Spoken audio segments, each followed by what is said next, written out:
Inflation. It sucks. The cost of living crisis / sky-high inflation has gripped the world for quite some time. In fact, global inflation hit its peak in 2022 at 8.73%, when before it had been roughly fluctuating between 2 and 5%, averaging around the 3% mark. As a note, economists consider a 1 to 2% inflation rate to be healthy, which has clearly not been the case since the pandemic. This has personally been pulling my hair out, especially when looking at McDonald's cheeseburgers, going from that lovely 99p to £1 bloody 30. Or those McChicken sandwiches going up 2 whole pounds. Now you could say that a grown man shouldn't be going to McDonald's so much to cry about their prices. And to that I say stop fat shaming. Though we are finally recovering from inflation. But what is inflation? Inflation is the rise in the general price level of an economy. So if you have a basket of goods that you usually buy every month, your groceries, rent payments, car insurance, marijuana, alimony payments because you cheated on your ex-wife with a stripper, and a porn subscription. Chill out, Vosh. You can do the math and find the average of these prices. And next month, if the average price of these goods increased by 10%, then in 1 month your basket of goods experienced an inflation rate of 10%. But some have a somewhat different definition that is quite relevant to this video. And this is the expansion of the money supply. And what is the money supply? It is the amount of money circulating in an economy, and this can increase inflation. But how? You see, central banks are in control of printing more money and then release it to the rest of the economy, which increases the money supply. But a higher supply of money doesn't directly increase the number of goods and services in an economy. But with more money due to printing, this means more money is chasing the same number of goods and services.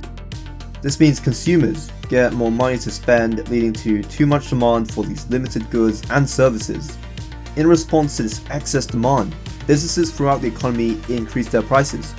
And since businesses in general throughout the economy receive this new cash due to the higher money supply, there are less competitive pressures / incentives for these businesses to innovate with this cash. They may make more stuff in the short term, but inflation will catch up with them as well. Due to the pandemic and lockdowns, central banks throughout the world printed more money for people to meet their needs. For instance, the US printed $3.3 trillion in 2020, which was 1/5 of all the US dollars in circulation at the time. This seems to be a major factor in all this inflation, and there's evidence for this.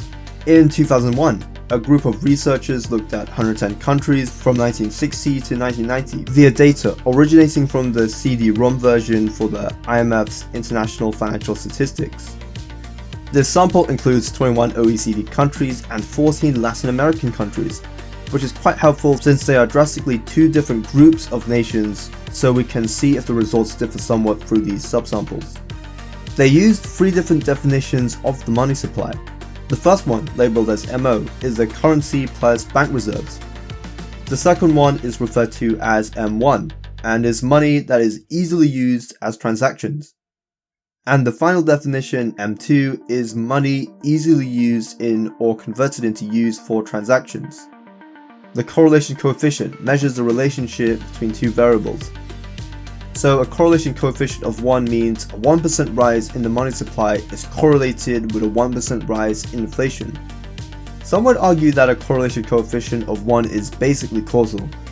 Now, correlation doesn't necessarily mean causation, but a correlation coefficient of 1 does make it much more likely that one variable caused the other.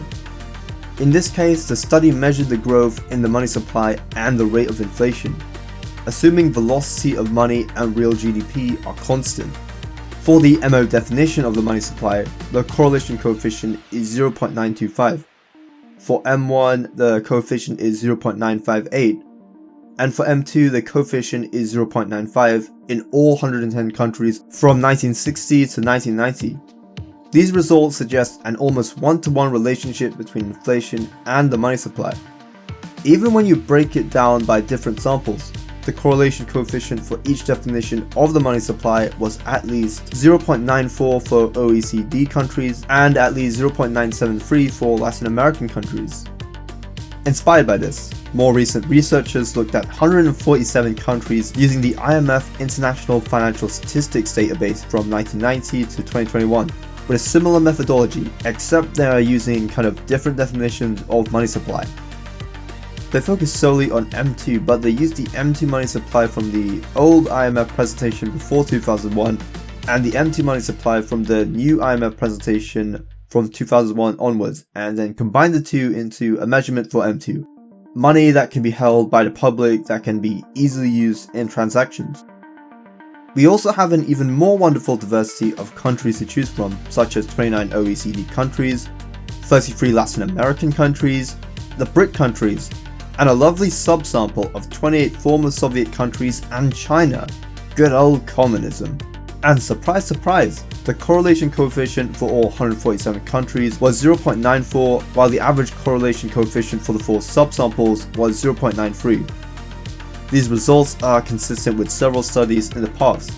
So the link between increasing the money supply and inflation has been pretty strong in over 100 countries over a 60-year period, which provides some pretty solid evidence for the economist Milton Friedman's claim that inflation is always and everywhere a monetary phenomenon. Now, this is not to say that inflation is 100% explained by increasing the money supply.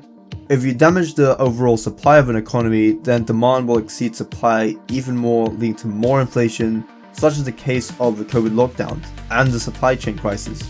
So there are other causes, but the link between the money supply and inflation is solid. So when you want to go berserk and say money printing go broom, remember the consequences. I would also like to give a shout out to the Political Checkmate for pointing to me this study. His channel is full of great videos, and topics not even I have delved into, like analysing UBI and whether corporate greed caused all this inflation. I'm actually hoping to do some work on the latter and to post more regularly. In the meantime, you guys can check out my Bidenomics for inflation video, which touches on the inflation problem a bit. If you enjoyed this video, then please give a like and comment, as it really helps me in the YouTube algorithm. And subscribe for more content. I am also on Rumble and Twitter if you want to follow me there. Anyways, thanks for watching and see you later. Bye.